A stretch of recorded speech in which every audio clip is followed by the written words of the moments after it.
There we go. Hello, everyone, and welcome to our Epistolary January Live. I'm Anne, you probably know, and we've got Kelly here and Jen, and we have some others who might show up. So we are here to chat all things epistolary. So quick roll call. How did everybody do? Did you guys read a lot of epistolary? It was a good reading month. I think I read 6 epistolary novels in January, so that was pretty good. That's I pretty ended good. up having a couple that I just been waiting on from the library that I did not think had an epistolary element have epistolary elements to it, and it was such a happy accident. So Right. one was Frozen River, which is basically her diary, isn't it? And then the other one was one from my book club, and it had like original transcripts. It was a historical fiction, so it was like such a happy accident that happened. I was so excited. I was like, yay, these count.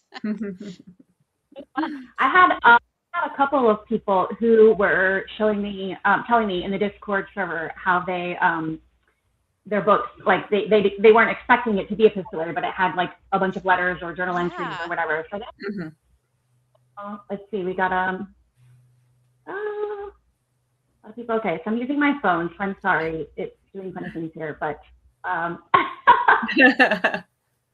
hi, sorry, I'm like trying to read in my phone. This is not an ideal situation here. Yeah, it's always, I don't even know how to do StreamYard on the phone. I'm just like, I always do it on my computer. Yes. Yeah, it's, yeah, I would normally use my computer, but the past couple times I have tried to, I can't get it to, the microphone to work. I don't know why. Oh, weird. Yeah. And time that I did comments here, it wasn't this difficult. It's like only letting me show one at a time, and then it won't show the others. But anyways, here's Deborah. Hi, Deborah. Hi, Deborah. And I can't, it's got this little bar thing that's getting away. But anyways, okay. Kimberly. Hi, Kimberly. Hello. Hi, Kimberly. And Jess and Deborah, Jess is here from New Zealand, and Deborah is here from Australia. So welcome to across the world. What time is it there right now? Different weather than us, I'm sure, right now. I'm sure. Yes. Well, it's summer there, right? Yes, so that's why I'm saying they're enjoying summer while we're freezing. But that's okay. When we're hot, they'll be cold. Exactly. So it's 1 p.m. on Sunday in New Zealand. So. Oh wow, that is awesome. Oh, yes, that's so cool. Hi, Alma. Hi, Alma. 24 degrees Celsius.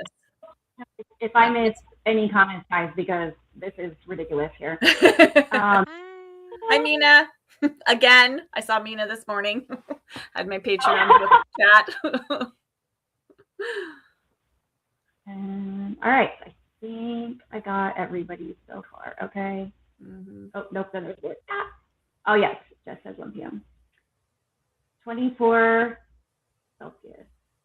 Oh, man. What is that in? Yeah, I don't know what that is in Fahrenheit. I have the worst. I'm terrible at calculating Celsius to Fahrenheit. It's just like. Yeah. I used to live in Europe. I lived in Europe for 5 years, and they did Celsius. And I couldn't tell you. I mean, back then I could, but now I can't. Okay, that would be 75 degrees Fahrenheit. Oh, that's nice. Yeah, living in. Hey. Welcome. Hi, Cheryl. Hey, guys. Sorry I'm a few minutes late. Yeah, Jess says she can't do Fahrenheit either. I think whatever you're used to, right? If you're used to Celsius, then you don't know Fahrenheit. If you're used to Fahrenheit, you don't know Celsius. So yeah. Yes. It's not an easy calculation. So it's not. Yeah, it's multi-steps. So it's really not worth memorizing and figuring out how to do it. I used a conversion on Google, and then she posted it, so I didn't even need to do that. Right. Yeah. Hi, Kimberly. I'm in Virginia. Oh my gosh, that's even worse than Oklahoma. Yeah. Is it really that cold right now? I have not gone outside today, so. I believe it though. It's been so cold lately. It's in the 40s here today. Is it warmer there than it is? Okay, here we're 26. We've had one snowstorm all winter. Because Cheryl, where are you? In Utah. Utah. Oh gosh. Yeah, I'm sure we're gonna have like the worst drought this summer because we've had nothing. Wow, it's been crazy. Yeah. I'm hoping all the bugs were killed on this last freeze. That would be. Alma said it snowed again today. She's so tired of the snow. Yeah, the places south of us got snow today, but thankfully we didn't get any. Well, I don't know when we would go back to school. Are you guys out of school because of the weather? Yes. Yep. The whole week. Because, because we had snow and then we had sleet on top of that, which basically turned snow into concrete. And then places south of us, like my school is 30 minutes southeast of me, and they got a little bit of freezing rain there, which made it even worse. So yeah, kind of great. Yikes. Deborah says some places over here have been in a high 40s. I'm guessing that's really hot. 104 Fahrenheit. Ooh. Whoa. Well, I guess it is summer there, right? Yeah, it is summer there. That's definitely summer. That's summer. That's a little too summer for me. Me too. Happy medium just gonna somewhere keep my nice. Converter up for next time someone tells me what it is in Celsius. That's smart. Very smart. So Cheryl, how did you do with epistolary reading this month? Decently. I got a few of them. I think there was a couple of prompts I didn't get, but yeah, I just I think like a bunch of mine checked off multiple prompts, so I just used them that way. I was like, this is for this and this and this. Yeah. I think I'll have to go back and do that. Yeah, because why not? Yeah. I think, and I even ended up with a couple of subscription ones, which I haven't finished quite yet, but like, does it count if we just read one of the books from the series? Do we have to read the entire series? Yeah, I read one. I read Ruthless Vows, which is part of a duology, and then I read I'm still reading Loyally Luke, which is part of a trilogy. Okay. So yeah, I read those. Yeah. Okay. Then I can count Mrs. Tim for that because it's part of a series. Is Ruthless Vows the sequel to Divine Rivals? Is that okay? Yeah. Yeah. So it has like they exchange those magical letters. Yes. Whatever. Kimberly, good job. She said she got them all but the bonus. Yay. Good job. Very good. Nice. And Alma read 3 books with letters and journals. Good job. Very nice. Yeah. Oh, Jess says we had an orange sky from the Australian fires earlier. Wow, I didn't know the fires there too. A friend of mine was telling me in Chile they have a bunch of fires. Or they did last week when she was telling me about it. Because her family's from there. And like she was showing me pictures of the devastation. It was crazy. Yeah. All right. So on a happier note, I thought we'd start off by talking about Wired Love. So who all was able to read Wired Love? I did. Yeah. Read it? Yeah. Yep. How about you? In the comments, everybody, let us know if you're able to read Wired Love. Am I the only one here who had read it before? None of you guys had read it, right? No. So that was a reread for me. Kimberly says she read it. Yay! I know earlier, I think it was, let's see, who was it? Was it Jess who said, yeah, she's halfway through Wired Love because she just saw it on my newsletter yesterday. So, yeah. Only 57%. Well, that's more than halfway through, so that's pretty good. Yeah. That's good. Yeah. So what did you guys think? General overview. I thought it was cute. Yes. Yeah, I enjoyed it. Yeah, I enjoyed it very much. It wasn't what I expected because I thought it was going to be telegrams the whole time. Yeah, same. Yeah, because it really was mostly just the first few chapters. Yeah. And they like met in person, it went from there. Mm-hmm. Let's see. It says some of mine were in December, so they technically won't count. Yeah, we'll count them.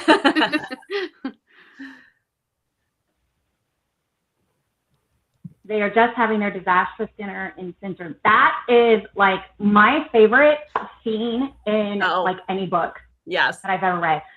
And the first time I read it, it really stuck out to me because it was at the time I was, I wasn't newly married, like my kids were small, but I remembered very freshly my single years.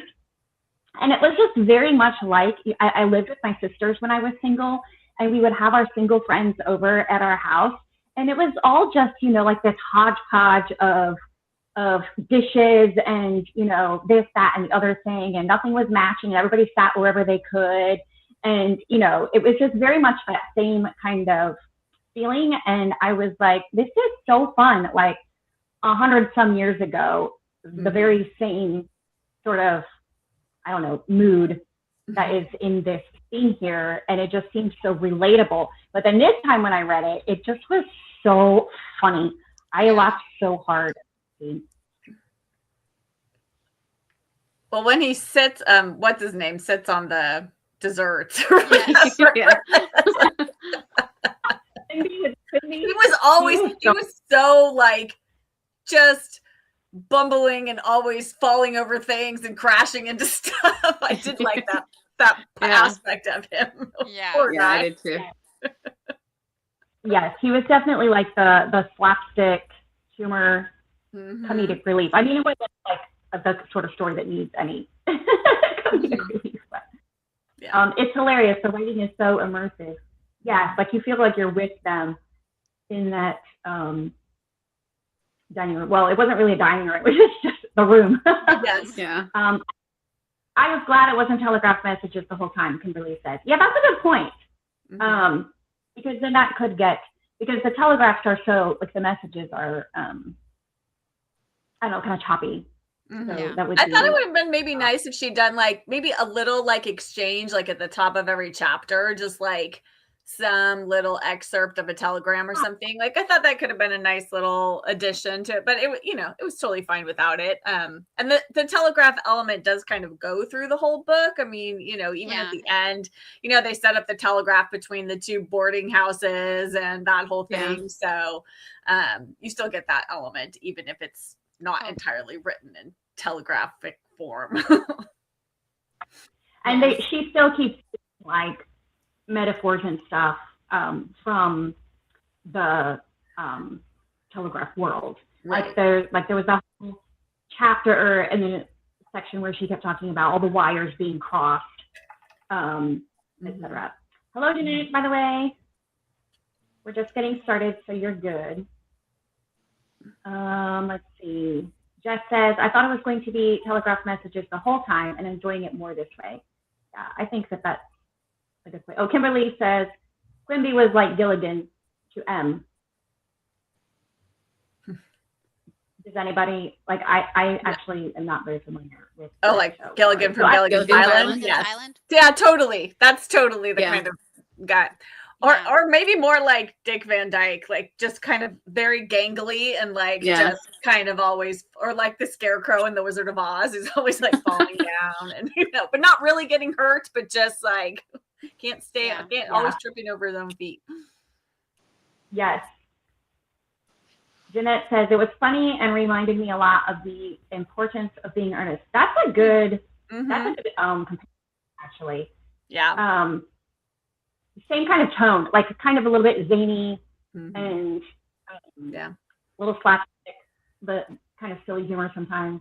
Yeah, like I agree with what Jess just said, which is that I found it felt very modern to me. Like other than, some of the like social things that were going on, like I felt like it could have been set, and obviously with the telegraph, but I felt like it could have been set today. It was just, it read so easily. Her writing style felt very fresh and modern. So I really like that about it. Yeah. When she talked about being able to carry around something in their pockets to talk to each other. Yes. I went and I didn't know how long ago it was. I thought it was old, but I didn't even know it was as old as it was. So I had to go and look it up. And because I felt like I was reading something newer than that. And I was shocked at how old it was. Yeah. Yeah, that was very... Yeah, and I was shocked the first time I read that. Like, that passage was like, what? How? Yeah. I mean, she almost perfectly described a smartphone. Like, it was... Exactly. I know. That was shocking. I just don't have enough imagination to think.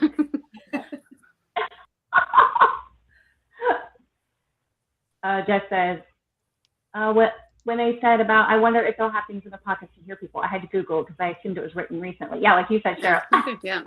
When was this written? It was crazy. Well, I read an annotated edition, and the person who annotated it, it wasn't really annotated, but it had like a foreword with a lot of information in it. And she said in that foreword that it disappeared from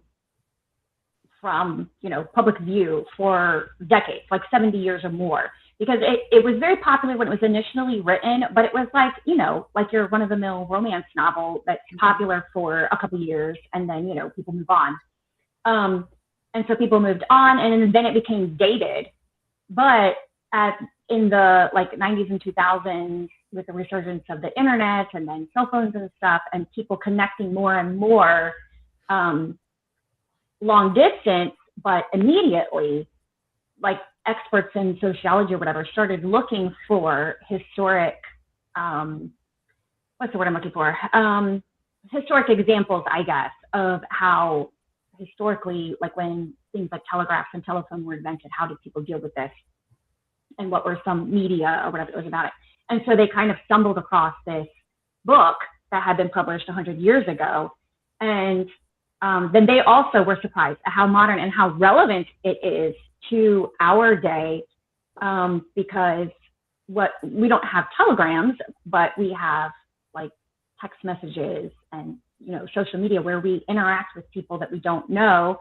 And sometimes we see, like, we're doing video, so we can see each other, but like people in the comments, we can't see, like you're communicating with people long distance that you don't really know, but then you get to know them.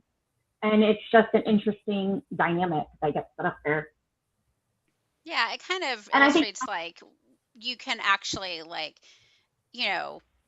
lot of my friends from BookTube are not fake friends, or they have become real friends. There is a real relationship that has developed over time, and just not romantic, obviously, but like they started off as friends, and then there were like it was so funny when she was trying to figure out, am I talking to another girl or is this a guy? And she was kind of hoping it would be a guy, I thought that was funny. Right.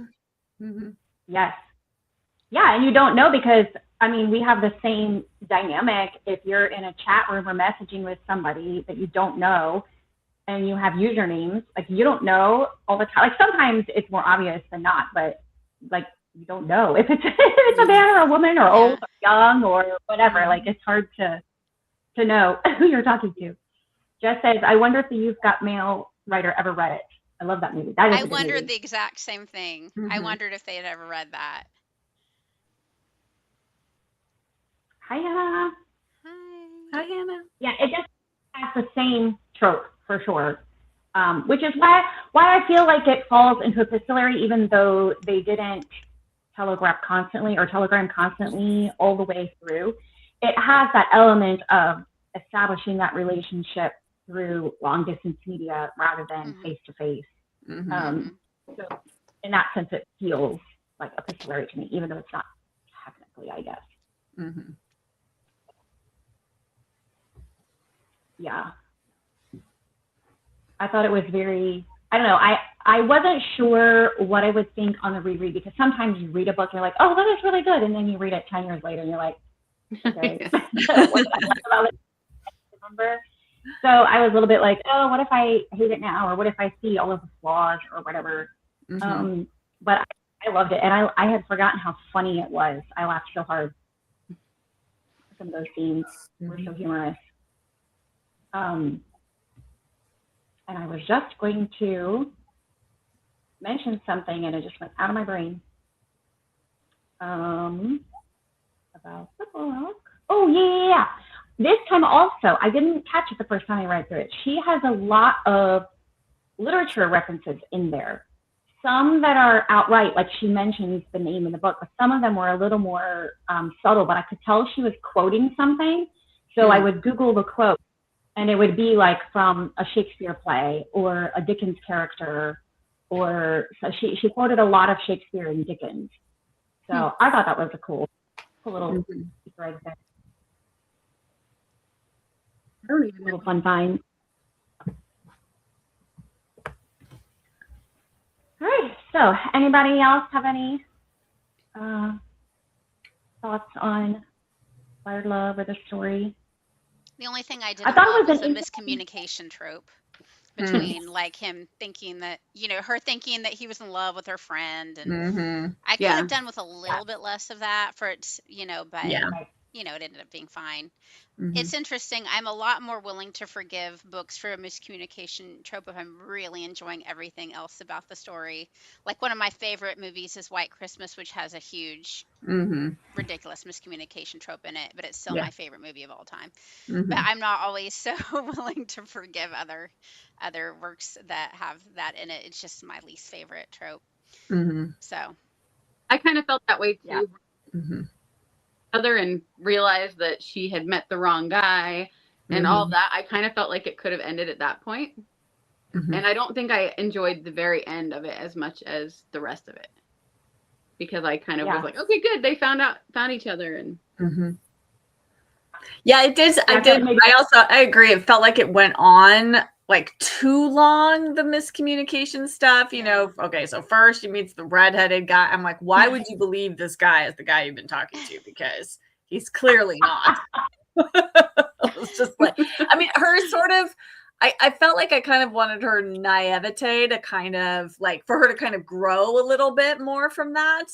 It just felt like she was kind of stuck in this sort of naive, and then, Kelly, like you were saying, like if she would just ask one question of somebody, just one this conversation. would all be solved. Have a conversation. Exactly. Please. Have a conversation. Just ask your friend, are you and so, are you guys hooking up? What's going on here?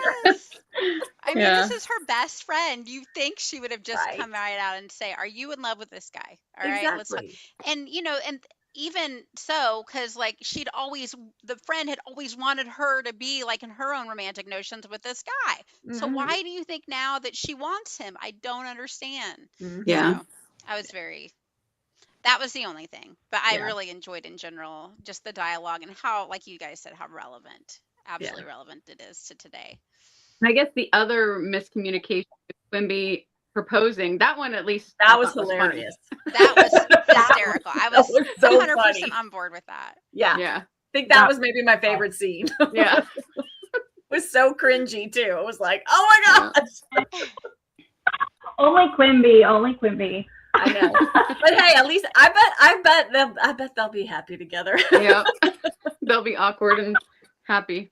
Yep. Yeah. I think she's going to take charge of that relationship. I was trying to, like, sometimes I do this. I kind of visualize what I'm reading as a movie and like actual movie star. I did not get anybody for Quimby. Did anybody visualize anybody for Quimby? I didn't. Yeah, I was sort of getting like a cross between Dick Van Dyke and the Scarecrow from The Wizard of Oz. Like you already said that. Yeah, that's true. Or like true. Danny Kaye. Like Danny Kaye. Oh, Danny Kaye. He's such a just resurrect Danny Kaye. We'd have the perfect movie. He'd be perfect for Quimby. Yeah. Perfect. He's one of my favorite. Funny. Well, I mean, I already mentioned that, know. I love Danny Kaye. He's the best. Yes. Jess says, I had to keep reminding myself she's 19, which is a good point. Yeah. She is young for a female protagonist. Let's see. Lydia says, I really love the book. I didn't expect the potential catfishing scenario in that setting. Was Quimby fell in the little lake or creek or whatever? No, the guy pretending to be the guy like catfishing, the modern term of catfishing, where you're pretending to be someone else. Yes. But yes, that was unexpected too when Quimby. Well, not any after we'd seen everything else Quimby did, but that was funny when he fell in the lake. That was funny too. Right now, I have finished all except the romance prompt. I started Wired Love for that, but I'm not sure I'm going to finish it. Are you not liking it, or you just don't have time? Hannah. Dot says, yes, Danny K. I think that's perfect. I think that if they made it like that was so good. Like, okay, but that would. It just says, I'm going to imagine him as Dick Van Dyke for the rest of the book now. Perfect. A young Dick Van Dyke. It was perfect. Or Danny K. They're very similar in their physique. That's a good one. That's a good one. I read that one years ago. I just read that. That was really fun. I don't remember the letters though. I just read that last year. That was really good. That was sad and heavy, but I've never read Lydia any said, of her. One of the Weasley twins. That would also be good. Yeah, that would be good too. I would picture him more like Percy Weasley. Yeah. Percy Weasley? Yes, I could see that.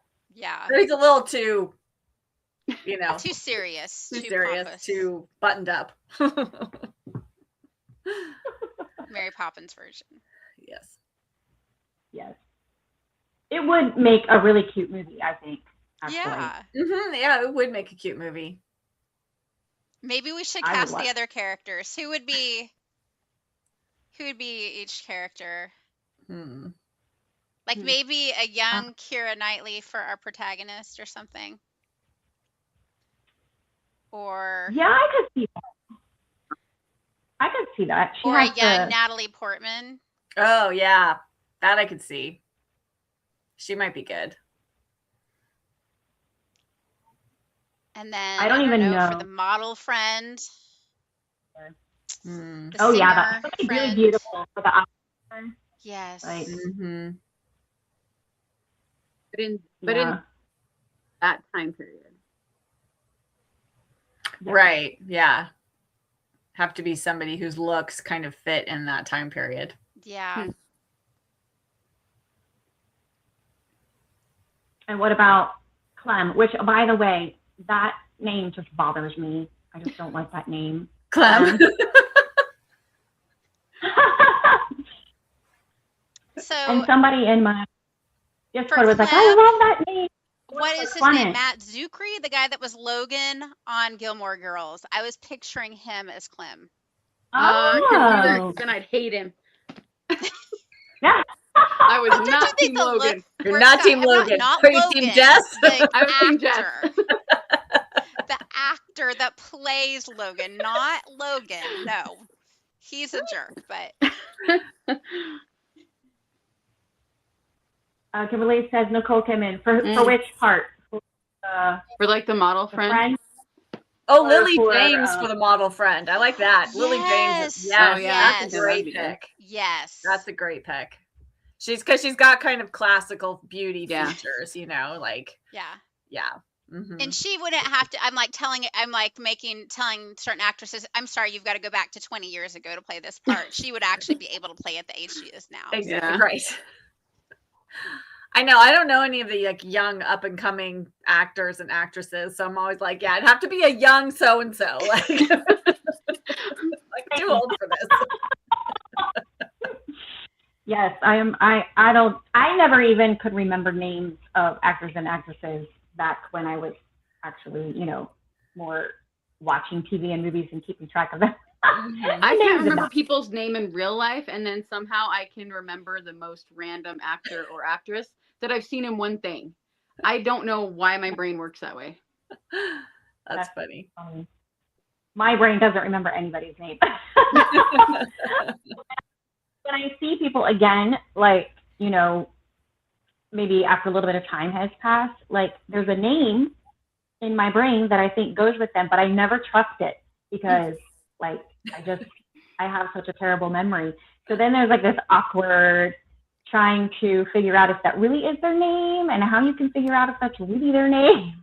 I'm there with you. I do that all the time, and I teach Pilates, so I'll have random new people come in all the time, and then I'll forget their name, but then I'll actually get to know them somewhat well, and then you feel like the biggest idiot saying, I mean, we've been talking for 3 months, but I can't. So I just have to enlist other people's help in that sometimes.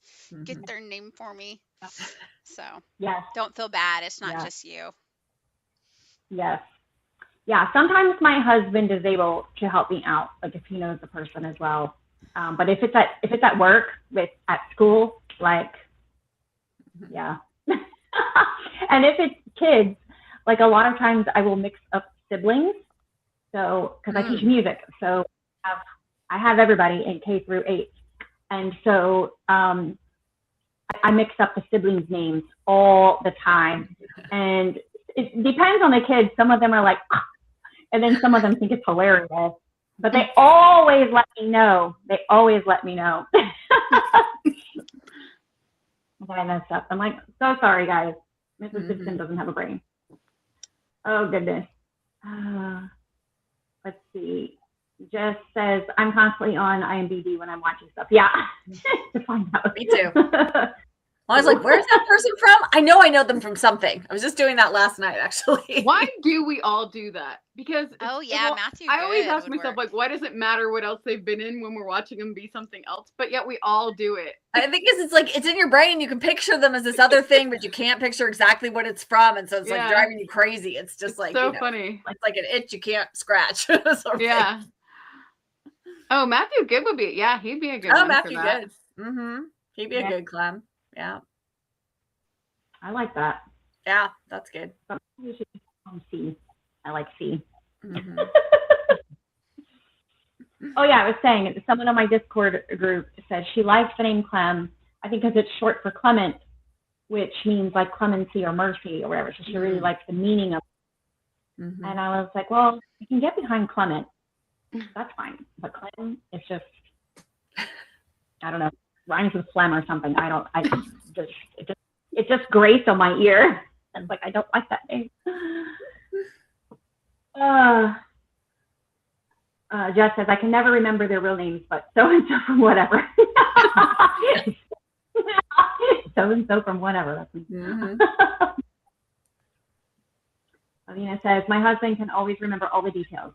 I can give him the most vague information, and he comes up with the name. Now that is a super handy skill. That is. That's like very handy skill. That's awesome.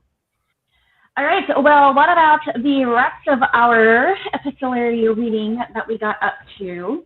How about you tell me what was your favorite epistolary read from January? Sure. Let's go for it. I guess I would have to say 84 Charing Cross Road. Yay! I'm so excited. I think it will have to be in my top 10 of the year, I'm sure. I think I've already read 2 books that were in my top 10 for the year. Wow. And my other favorite from this month was a gentleman. It can be considered slightly epistolary. There's some letters. As a Gentleman in Moscow. Those are great books. I'm like, those were both just so like wonderful. But I think 84 Charing Cross Road, I just like the beautiful, lovely bittersweetness of it all. It was just.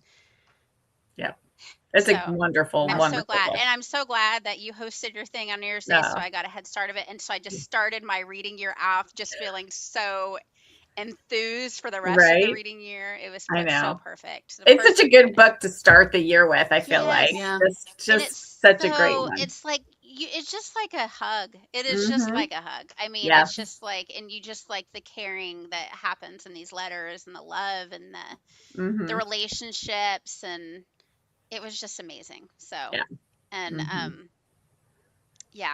so yay. So excited that I finally got to it after it being on my TBR for so long. Right. Yeah. It's a great one.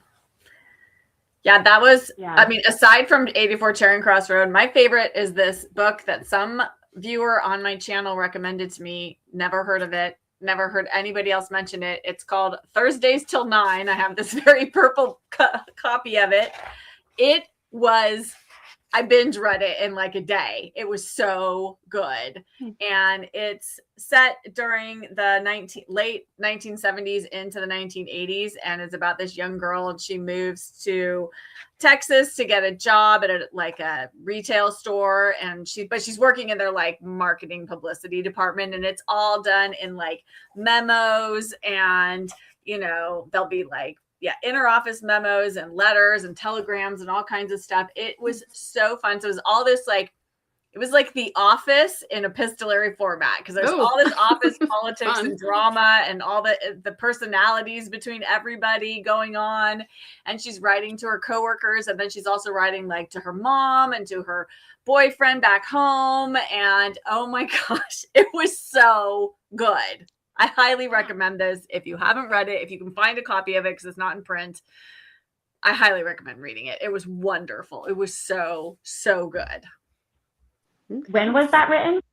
It was written in, let me see, 1980. So it starts in 1979, and then it goes through, the middle of 1980. So it covers about a little over a year in time. And they talk about all these like things they're doing, like all these projects, like they're working like far in advance, because it's retail. So like in the summer they're planning for Christmas, and it's this very upscale kind of like Neiman Marcus style department store. And so they want to do all this like fancy stuff, and they're going to do this like huge tulip thing in the spring, and they're getting tulips from Denmark, and this whole, and it's so funny. And you're following the main character. What's her name? Penelope Smith is the main character. And she's so funny, and her letters are just so witty and clever and biting. And it was fabulous. So it's Thursdays Till 9 by Jane Trahey is the author, Trahey. But I highly recommend it. It was fantastic. That sounds fun. Never even heard of that one. I know. I wouldn't either if one of my viewers hadn't mentioned it. And I was like, that sounds good. Let me find I found a copy on Thrift Books. So nice. Yeah. What about you, Cheryl? Well, if I counted one that only has some emails in it but isn't epistolary, it would be my reread of Jurassic Park. If I want to pick one that was all letters, it was my reread of Authentically Izzy. Those were probably the two. Yeah. That I like. I just started Loyally Luke today. I just started Loyally Luke, third one in that series. So that's fun. I'm liking that one so far. My favorite, well, one of two, but they're very, very, very, very different. I read like, I don't know, I read a lot of epistolary novels actually, but Flowers for Algernon by Daniel Keyes I read, and that was so good. And that one was journal entries, because he was, I don't know if any of you have read the book or know what it's about. I started it and did a gentle DNF on it just because I was not, because, you know, in the beginning, they're so mean. I wasn't in a good, place to, read it. It's a heavy book. Mm-hmm. But I definitely want to. I have it. Yeah. I had to put it down sometimes and read something else because it was a lot. But it's this young man who has phenylketonuria or something like that. It's like a mental condition that makes your brain very foggy, and your synapses are very slow, and you can't retain information. You can't remember things. So it's difficult to learn. It's difficult to read and write. And so they come across as very stupid. So it's kind of sci-fi in a sense, sort of, in that he's signed up for this test where they do this surgery on this medical treatment on his brain. And then all of a sudden he becomes the most intelligent person on the planet. And he has an IQ out to here, and he knows all the things, and he thinks everybody around him is stupid. And then the whole book just kind of explores that journey for him, and then what happens to him after that, which I don't want to spoil anything, but it's all very, it's a little bit hard to read. It's very sad, and it's all from his perspective. They have him record, they call it his progress reports. So he just basically writes every day like a journal entry about what he experienced and what he learned, etc. and it's just it's hard to read, but it was really good. And then the other one, a very, very, very different one that I really enjoyed, was called Yours from the Tower by Sally Nichols. And it was YA, which I normally don't love YA, but it was 3 friends who had just graduated from boarding school in the late Victorian era. And one lived in Scotland, and one lived in Liverpool, and one lived in London. And so they were writing like this round robin letter to each other. And it was about their life immediately following boarding school and entering adulthood. So kind of a coming of age story in a way. It was just so fun. It was like a frothy kind of story, but at the same time, it did have some solid depth to it, and there was character growth with all the characters and some things that they, had to go through. So it wasn't just cheesy and, like just a sheer romp. There was some depth to it. It was really good. I enjoyed that one. That was entirely epistolary as well. So, what was that called again, Anne? What was the title? Yours from the Tower. Yours by from the Sally Tower. Nichols. That sounds good. It was good. Someone that I follow on Goodreads had marked it as to read, and I was like, oh, that looks cute. And then I saw that some other people that I follow on Goodreads had read it and really liked it, and I was like, oh. And then my library had it, so it was a total whim of a read, but it was fun. That's always a little scary. I never know. Like, I'd never heard the author. I didn't know anything about it, but it was good. Sometimes those are the best. Yeah, sometimes, like those surprise finds. Mrs. Porter Calling. That is in the Emmy Lake Chronicles, right? Which one is that? That was one of my series options I was considering reading. That was her favorite read. My favorite, Mina says, was the Guernsey Literary and Potato Peel Pie Society. I love that one. It's a great book. Oh, that's a good book. Yes, I should reread that one. Mm-hmm. Yeah, the movie was good. Also, 84 Train Road was also a favorite. Yep, can't go wrong with that one. That says, oh, that sounds like a good one. Which one? We mentioned quite a few. I just finished Guernsey, and it was much more difficult to read than the movie. It's definitely grittier. Or the subject matter. The subject matter did make it kind of heavy at times. Between the Shadows by Grace R. Pringle, my first 5-star book of the year. First romantic book ever, and I adored it, Anna says. Oh. I feel like I've heard people talk about that one. But I don't read a lot of fantasy, so I don't know much about it.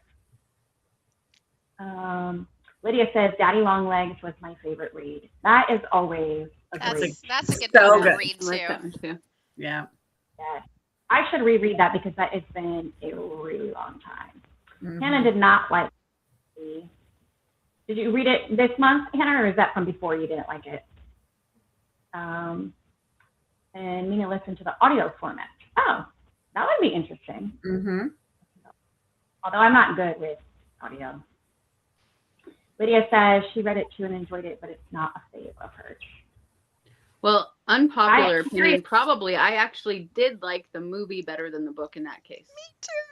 Okay. I liked it better. You know why? There was some pretty not good language in the book. Yeah. But the movie didn't have that. So, if I'm remembering correctly, am I remembering that correctly? Is that the reason why? There were some things like that. I remember feeling like that the changes that they made, I thought made more sense. Yeah. To the story, and I loved the cast. I thought they did it so well.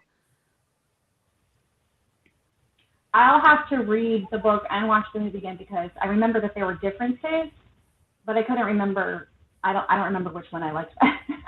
I remember that rare for me to like a movie better than the book. Yeah. But, I liked the movie better than the book. I read the book twice, but I don't remember there being language or graphic things in the book. Right at the end, my one word that I hate is GD. There were some of those right at the end.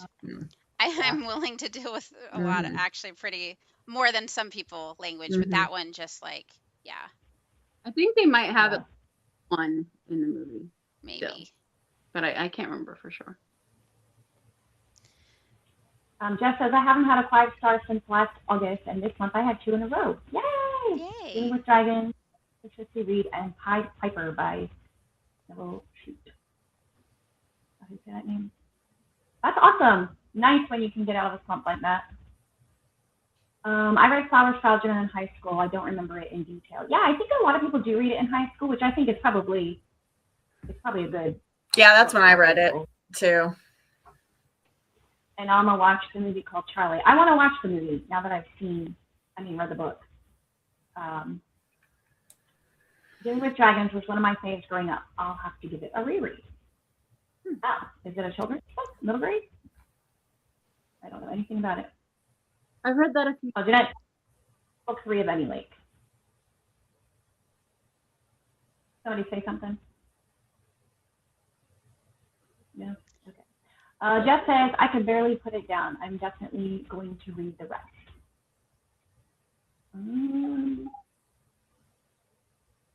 I jumped into I'm one of the last of the game, but I did listen to the first 2 Emmett M. Lyons books, and I really enjoyed them. So you're fabulous. I'm excited.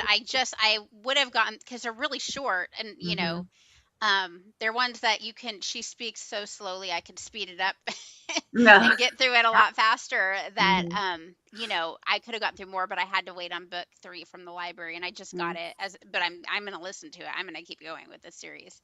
I really enjoyed it. Oh, that's nice. The library has it. My library doesn't have that. I had to get limited to read them. Thursdays till 9 sounds like a good one. I agree. Definitely going to keep my eyes out for that one. And Guernsey was a great one. I agree. I also read 84 Charing Cross, and finally read Bridget Jones' Yay! Bridget Jones' Diary, or watch the movie. Oh, really? I need to do both. I haven't. I no, actually, I did read the book. I was gonna say I didn't, but I've seen it and read it too. Oh my gosh! I feel like my only problem was like the casting of Renee Zellweger and having to feel like she was supposed to be super overweight and she didn't look it. Okay, let's see. Oh, here's the thing. So I was just talking about this actually last night in my January live stream. So here's the thing about the book of Bridget Jones's Diary. Bridget Jones is not overweight at all in the book. If they do her weight in stone, she always puts it at the beginning of every journal entry.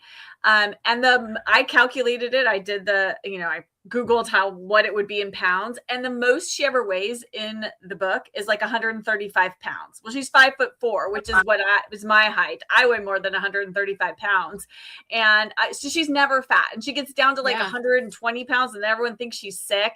So I think in the movie they do a disservice because it's all in her mind, as it is in many women's minds, that they think they're fat when they're not. And that is what Helen Fielding is trying to say. She thinks she's fat. She thinks she's frumpy. She thinks she's all these things, but she's not, because otherwise Mark Darcy wouldn't be interested in her. So she is more put together than she thinks in her own mind, which is how a lot of us see ourselves, right? So she's making a point about women and how they see themselves and how society puts these things on them that they should be or should look like. And so you have these unrealistic expectations. So okay, that makes more sense. I felt like I remembered the book being that way. And but then in the movie, it felt like everybody was thinking the original movies come out. Was that like the 90s or was that the early 2000s?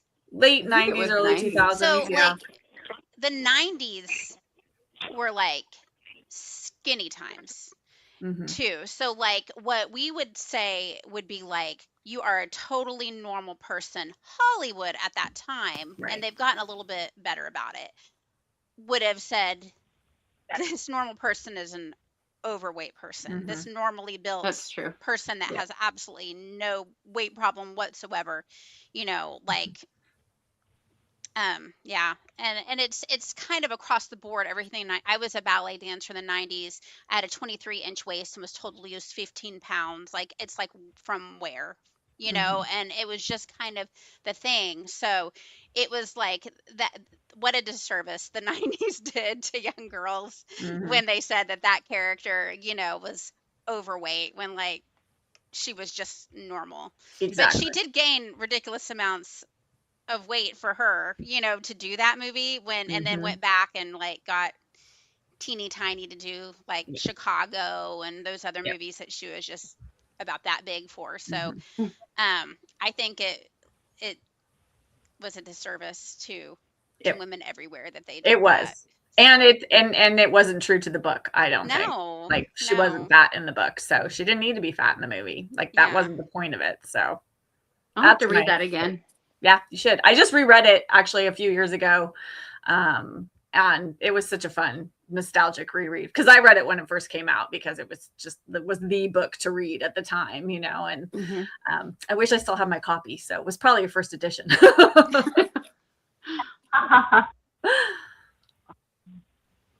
Alma says she read the first Emma and Lion this month too. Such a good series. Yeah. I just wish the next one would come out. I know. Like when is, She says she's working on it. Have all of you read them all? Have all three of you read all the ones that have come out? I have. I've read them all. Yeah. Oh, okay. I met her in August. Did you? And I asked her when it was coming out, and she was like, "Yeah, I don't know." Yeah. I'm like, "Dang it." She did say in one of her most recent newsletters later this year. So I would say probably fall time. Yeah. Maybe. It just feels like with how many she's saying there are going to be in the series, if it takes this long for every one of them, never going to get through them. Yeah, it's going to be insane. How many has she said there's going to be? Like 24 or 25. What? Mm-hmm. Yeah. Because there's like 4 per year. And 4 journal. Each journal covers 3 months of the year. And so then there'll be 4, and it's going to cover 4 years of her life. So, or 5, whatever it is. Yeah. It's going to be a lot. Yeah. So she needs to get writing. Okay. Busy writing. We're waiting for you. Jess, anyone else on Goodreads coming out all of the books that you mentioned that you've not read? Yeah. I'm sort of, I remember them, but we've already discussed my memory. I know. I'm probably going to be messaging you guys later. Yeah, I've been writing them down. Although I did look up yours from the tower. I just looked up on Goodreads, and I have it on my want to read list already, Anne. So I'm going to move that up the list. Nice. Bump that up a little bit. Nina says she also read the first Emma and Lion book. Did you read it this month? Oh yeah, regarding Bridget Jones' diary. Yes. She is not overweight. The movie ruined it. That's right. Why did they do that to her? Charlene says, my favorite was A Time to Seek by Tracy Higley, part of the Time Travel Journals of Sahara Aldridge series. Well, that's a mouthful, but it sounds good. Yeah. Set in the 1920s, she's part of Howard Carter's archaeology team and time travels to 1300 BC. Okay, I need to write that down. Wow. Howard Carter. So does it have like the King Tut stuff in it? Yeah, I think you're speaking Charlene's language there. Cheryl's language. Charlene, Cheryl. Telling you, my brain and names. 2001, according to Google. Very much peak skinny. Oh, that was when Bridget Jones, the movie, came out. Yeah. Yeah. That's funny. What was the question that you asked, Cheryl? I was asking her if the Time to Seek, if they're on Howard Carter's archaeological, if it has anything to do with King Tut. Oh. Okay.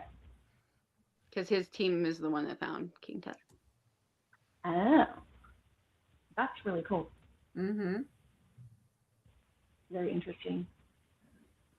Huh. All right. Were there any duds that anybody had in their epistolary reading? I didn't have any duds. I had some that I didn't much, but I still liked all of them. Yeah. I'm the same way. I liked all of them. The Christmas appeal was a little bit of a disappointment after the appeal.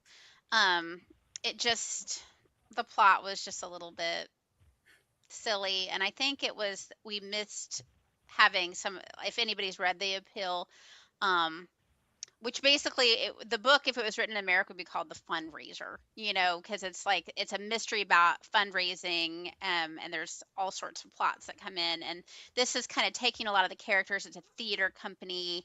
And so they have a lot of hijinks and fun and stuff like that, but it was missing the original feeling of excitement of the first book. It was okay. I would say not skip it if you like the appeal, but may not be one to prioritize. That's so funny because I actually liked it better than the Did appeal. You? Yes. Did you? Okay, what were your reasonings to like it better? So my reasoning is that I figured out the big twist in the appeal about 30% in. And so then I was just waiting for it to come. And so I was just like, okay, come on. And then it came and I was like, yep, okay, yep, I knew it. So with the Christmas appeal, I had forgotten a lot of the characters, so which didn't even seem to really matter. I don't think you even need to read the appeal before you read the Christmas appeal. And I was just in the mood, I think, for something super light and just super easy to read. And I don't know, it just worked for me. I liked I love the British pantomime theme, where they're like doing this Jack and the Beanstalk production, and then somebody's found dead in his beanstalk, and I just was like along for the ride. I think because I didn't have high expectations of it, because I didn't love the appeal to begin with. So then I think maybe because of that, the Christmas appeal was like, oh, this was fun. I enjoyed it. And I didn't figure out who had done it or what was going on. So, and I just read, I highly recommend, if you haven't read her newest, The Killer Question, that was fantastic. I liked it so much more than the appeal. And it's set around like English. They do like pub quizzes where you have like a quiz team and they go to the pub and they, answer trivia questions and stuff. And it was so good. I love that. Primarily emails and texts. It is. It's exactly like the appeal. Okay. It's the same scenario. I think all her books are written in the same way. So yeah, it's totally the same thing. And yeah, it was wonderful. So cool. I'll have to check that one out. Yeah. Yeah. It just came out in the fall. So it was really good. That does sound good. Let's see. Come right here. Let me kneel down. Charlene says they discover King Tut's tomb right before she time travels. So I'm assuming we'll see more of the tomb in the second book. Okay, yeah, I'm definitely gonna have to check that out. That sounds fun. Kimberly says, I didn't think the correspondent lived up to the hype. I always give books a couple years or more because they rarely live up to the hype for me. Yeah, I didn't like the correspondent. One of the main subject matters in the book is a big trigger for me. So, and there's nothing about it anywhere. I mean, it's a spoiler if I tell you what it is, so I won't. But I can't read about, let's just say, I can't read about anything bad that happens to children or mothers with anything about that. I can't. And I was out after that. So, but I know a lot of people loved it. And I didn't think she was even when you learn about what's happened to her, I didn't think the main character was very sympathetic or likable. And so that always turns me off. So when I think you're supposed to be sympathetic to her, but I found it very hard to be. Yeah, that's hard when you're supposed to be sympathetic to her character, but she had too much of an edge to her, too much. I don't know. There was just something underlying that wasn't very nice about her. So, yeah. Charlene says she didn't care for the Christmas appeal either. So, yeah, I haven't read it. I did like the appeal, but I have not read the Christmas appeal. I still kind of want to, but I've heard a lot of people say that they didn't like it as much. I think it's worth a read. I mean, it's entertaining. Yeah. It didn't give me the same sense of what's wrong with these people? The first one did. The first one I was like, what is wrong with these people? And you kind of know what's wrong with these people by now in the second one. Mm-hmm. And yeah, I think that I can't say, you guys that have read the appeal know, that first one you're like, are these people for real? And they were absolutely for real, except there was a lot of lying going on, of course. But right. I think in the Christmas appeal, I was just sort of like, oh my God, these guys are so ridiculous. Why are they even together in this? That is the best thing about it, is how crazy they are, and how, and I've been a theater person myself. Me too. And we are a little odd, honestly. And a lot of times there is that petty. I wonder if she spent some time in the theater, the author, because there's can be that petty jealousy where it's like, I'm going to smile in front of you, but I'm going to stab you in the back. Absolutely. I've had mostly good experiences, but I've had some of the not so good experiences too. So yeah, I mean, it happens. It does. It very much does. So yeah. Dot says, not enough hours in the day for life and all these book suggestions. It's true. Why I love a whole week of snow days, and I actually get to read a bunch of books. It's the best thing that ever happened to my reading. Emily says, I agree, Jen.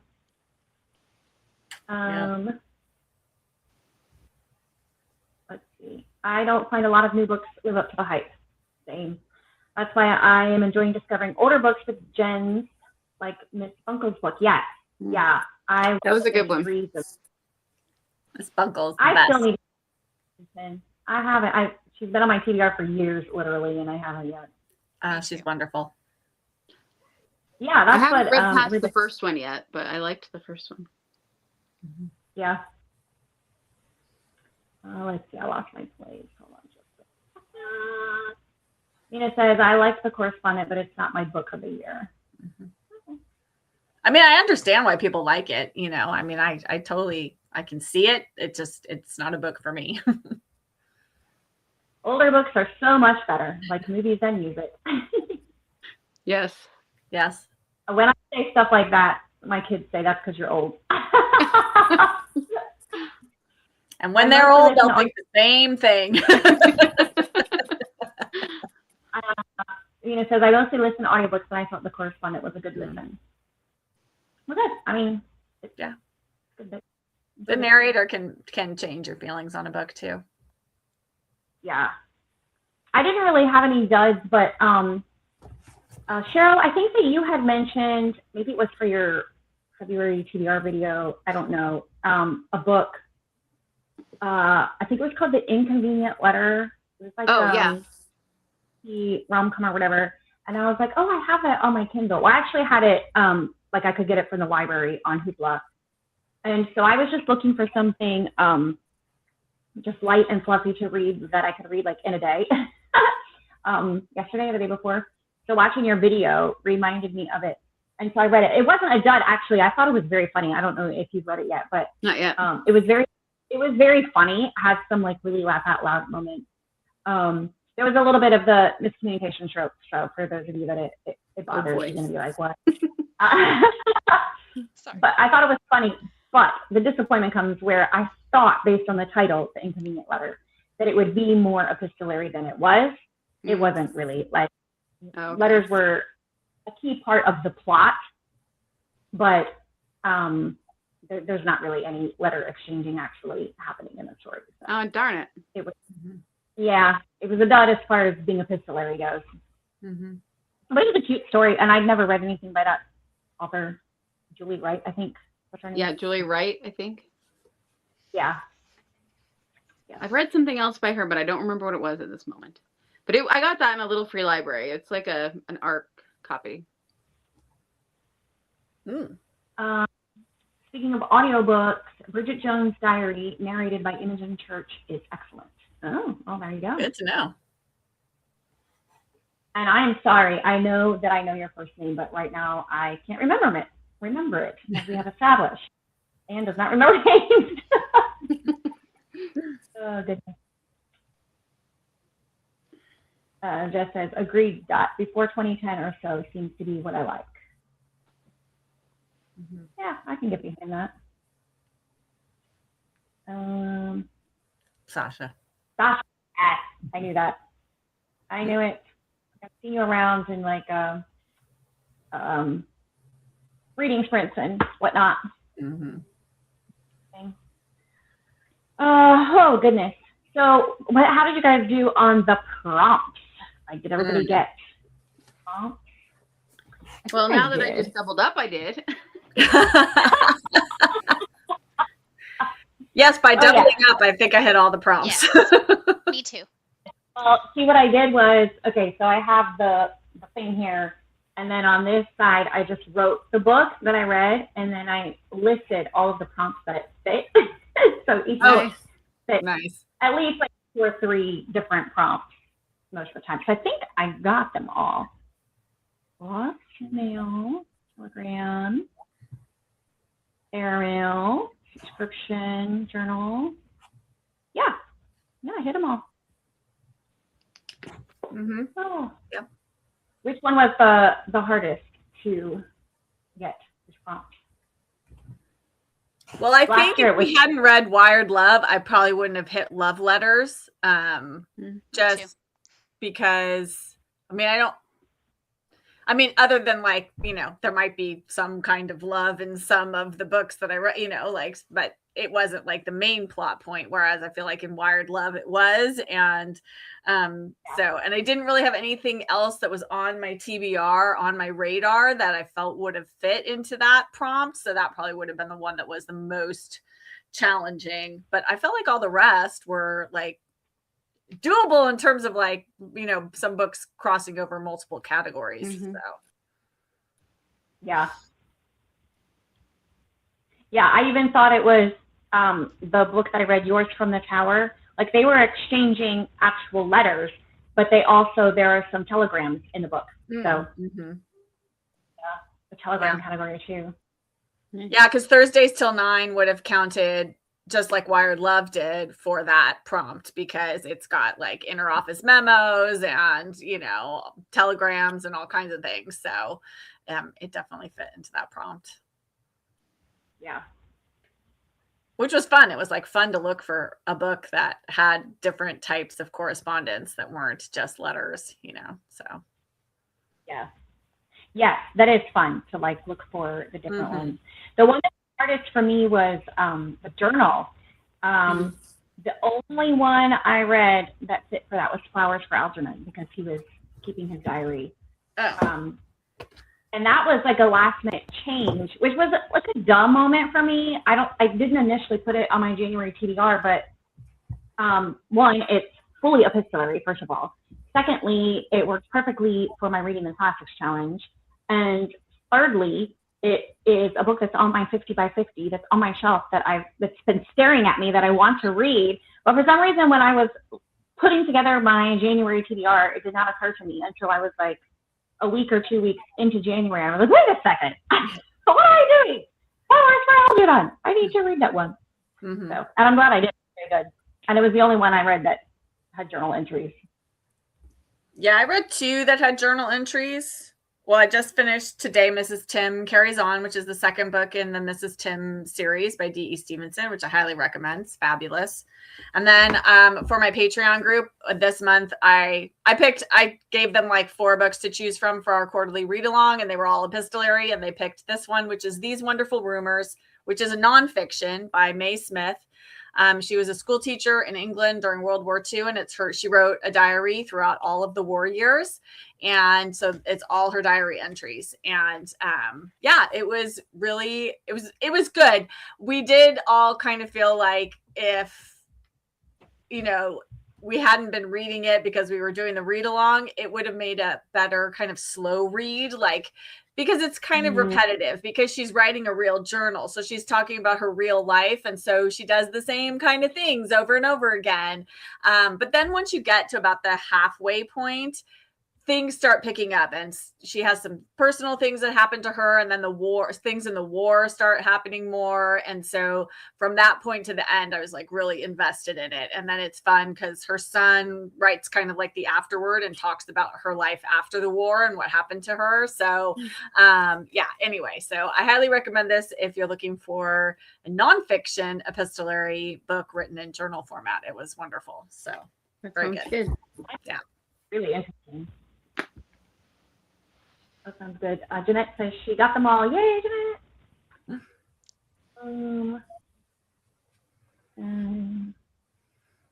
Nina says she slacked off and didn't check the prompt. That's okay. That's okay. No worries.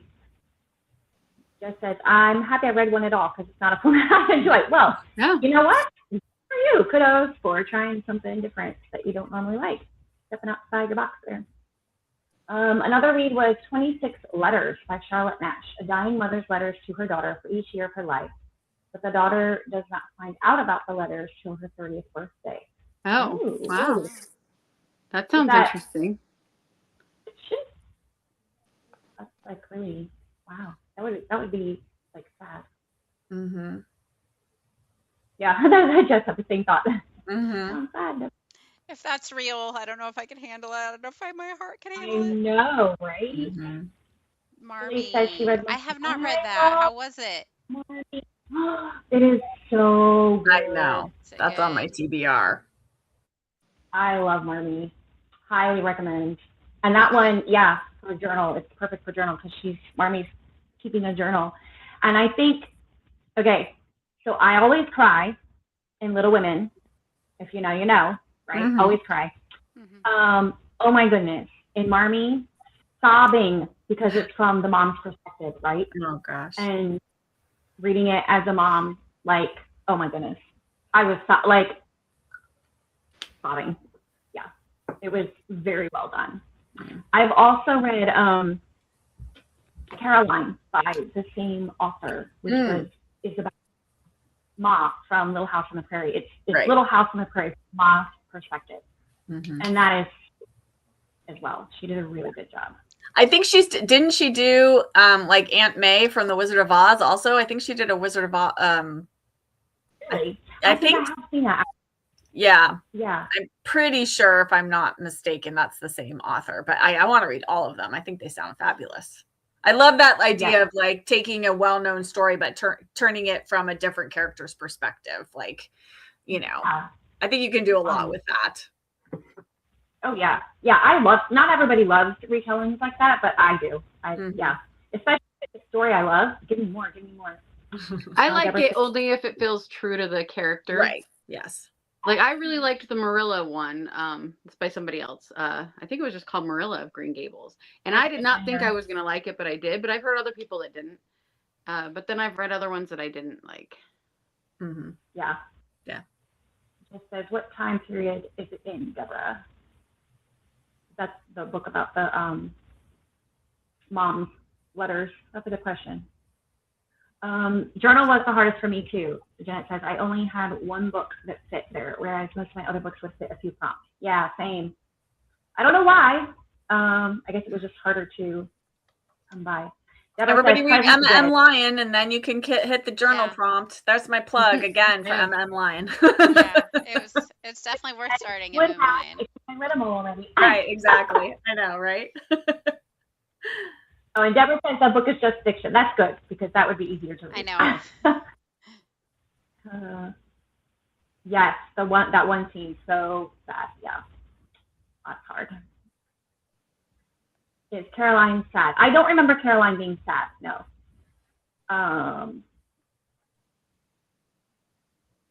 Yeah, I don't think anything. It follows the same story as Little House on the Prairie. I don't think anything tragic happens in that particular book, right? I mean, they have a lot of hardship, and is that the one they get really sick? Out in the middle of nowhere. Well, I mean, they're always in the middle of nowhere, but. They are. I don't remember that one being sad.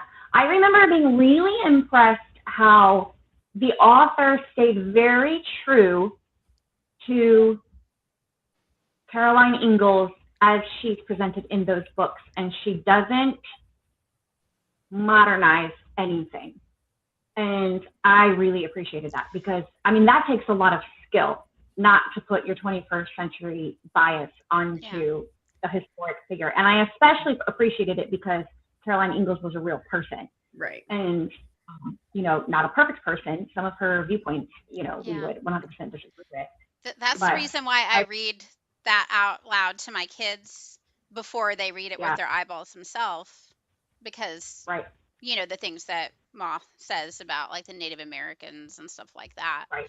But so I was curious when you said that, if they modern author sugarcoated that kind of thing, or if Ma still felt that way in the book. But I mean, it's understandable if you look at it through Ma's lens, but my kids were like, how dare she talk that way? And I was like, there was a lot of fear. There was a lot of fear from Ma, and you can't look at it through our modern lens, But my kids, we've also read the story of the Trail of Tears and all that, and so of course their sympathies lie on that end, especially knowing we had family members that were on that. But I think it's really important, like, to be true to like who she was, and that she was a wonderful mother, she was a wonderful wife, but she wasn't perfect.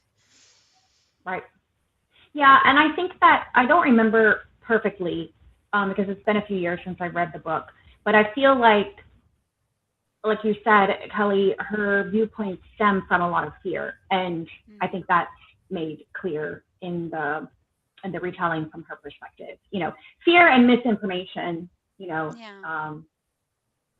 understanding. Lydia says, nonfiction-wise, I read Three Stranded Cord, which was Christian love letters. Oh yeah, I heard you mentioned that.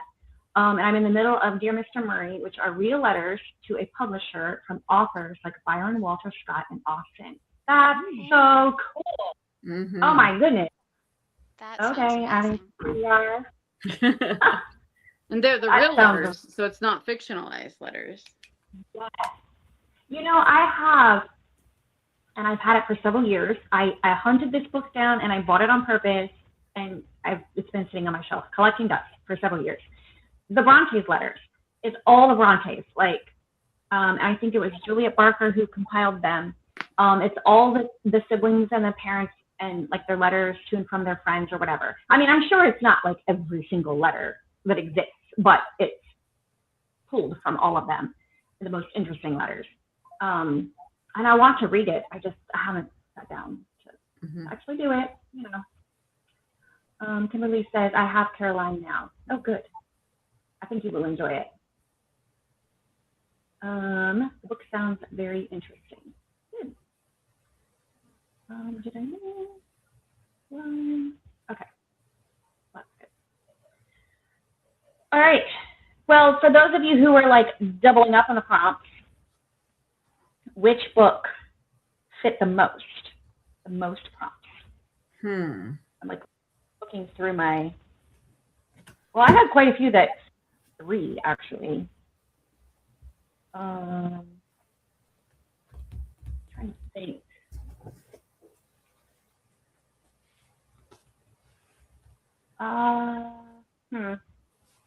I don't know where to put Ruthless Vows in here because they exchange letters via magical typewriter.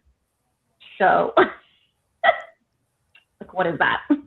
I think that could be Telegram and Love Story because, when letters began, we did not have typewriters. I think that could be the modern age. I can think it could get both of those. That would work. I only used Authentically for 2, but I could probably use it for at least 5. Which one? Authentically Izzy. Oh, yes. Because I used it for love letters, and then I added the subscription one. But it could be also the foreign country, because part of it is, and the communication other than letters, and letters between people. So basically everything but journal and lost mail. Yeah. Well, yeah. I could probably get the Mrs. Tim book to fit Lost Mail because she's obviously no longer with us. There is some correspondence. She does have letters that she writes into her journal. They're sent to her from other people. So it does have letters in it. It is set in a foreign country for me because it's set in England or Scotland, actually. And it's actually a journal and is part of a series. So that hits quite a few prompts. Yeah, that's and there is a romance. There is a bit of a romance in it with one of the minor characters. So, I mean, maybe that would count too. There you go. Works for me. Yeah. I don't think I had anything that fit all of them. Yours from the Tower would fit love letters because each of the girls had a romance in the story. to one extent or another. Telegram, because they also exchanged telegrams. Correspondence, because they were writing letters. And I could do, airmail, because it's in the United Kingdom. So for me, that's a foreign country. So that one works. For all of those. And I was thinking there was one other one. Well, also, because you read Authentically Izzy, Cheryl, and I'm reading, but I haven't finished, Loyally Luke. That fits all those same ones. Yeah. I mean, I guess we can count fake countries as airmail. But that one has a fake country. And I don't know, like, the Letters of Enchantment is, I don't know that they, like, they have a name for the place where they are, but like the city, Cambria or something, I think is the name of what's the name of the country or whatever. Something Mar. Oh, Skymar is, yeah. Skymar. Yeah. Anyways, fake countries. Airmail, that works for me. All right. Well, anybody else have any epistolary thoughts? Anything that you think we should add in or do next year when January rolls around again? Oh, here's an idea I had. Was like somehow maybe a prompt for epistolary novels that cross genres. Because like you were talking about that Divine Rivals or whatever it was, that one, like I read The Documents in the Case by Dorothy L. Sayers, which is a mystery. So that crosses, so like it could be like fantasy, mystery, romance, so like we could have like prompts where it's epistolary plus some other genre. So because I think epistolary tends to be just general, either nonfiction, the real letters or real journals, or it's just kind of straight fiction, So I think it might be kind of fun to do like a genre specific epistolary.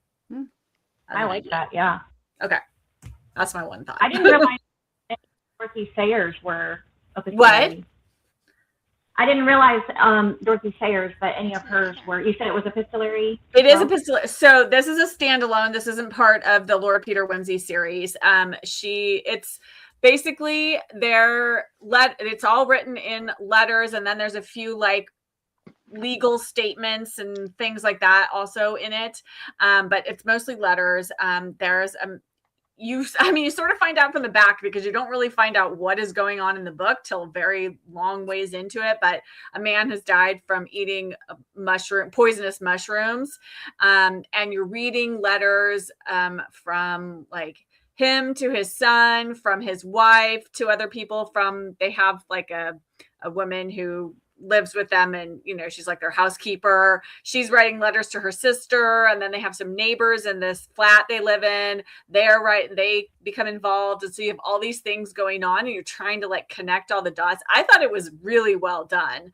I found it fascinating and couldn't put it down. I actually was buddy reading it with somebody, and I kept reading ahead. I was like, I'm sorry, I'm so far, I can't stop reading. I'm so far ahead. So I definitely recommend it. So if you want a standalone Dorothy L. Sayers, I thought this was really good. So, and it's not very long. And it was a really good mystery, and I didn't figure out what was going on until the reveal. So it was good. Oh, that's good. I usually never do. I know I'm usually pretty terrible. So when I do figure it, like the appeal, I do figure it out, and I'm like annoyed. I know so early. Oh, why do I know? Yeah.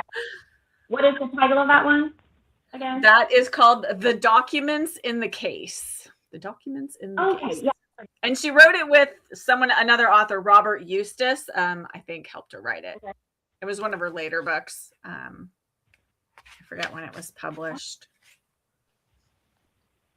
Oh, no, maybe it wasn't. Actually, I take that back. It was when she was right. It was 1930 was when it was originally published. Okay. But yeah. Okay, cool.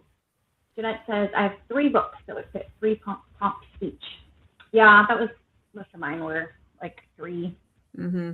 Yeah. there. All right. Well, I think that brings us to the end here, ladies, unless anybody has anything else they want to add about their Epistolary fun. No, I'm just glad we did it again. It was fun. Yeah, Me too. it was fun. Yes. Thank you for inviting me to join you ladies this year. Thank you for yes, coming. absolutely. Yeah. So glad that you joined in. Yeah. And yep, we will definitely, well, Lord willing and the creek don't rise. Do it again. In 2027, whatever. Wow. Yeah, let's just get through 2026 first, and then we'll start talking. So anyways, thank you all for joining us, and thank you for those in the comments. Yes. Jess, really enjoyed this. Thanks for coming. Yes. And chatting with us. And we will see you all next time. Mm-hmm. Bye. Bye.